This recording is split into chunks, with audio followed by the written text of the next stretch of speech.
Por que você me faz sentir assim, Yeonji? Eu não aguento mais lutar contra isso. Eu te amo, Yeonji. Eu não aguento mais viver sem você. Nosso amor destruiu todas as regras. Eu também te amo, Min Jae-yupa. E eu te amo por isso. Isso não vai ficar assim.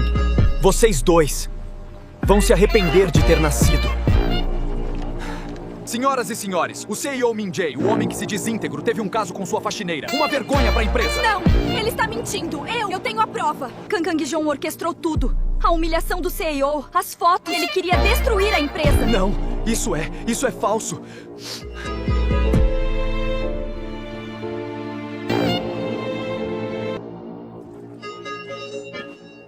Nosso amor destruiu todas as regras, Yeonji. E eu não me arrependo de nada. Deixei o cargo de CEO. Agora somos apenas Min Jae e Yeonji. Eu também te amo, Min Jae-yupa. Meu senhor.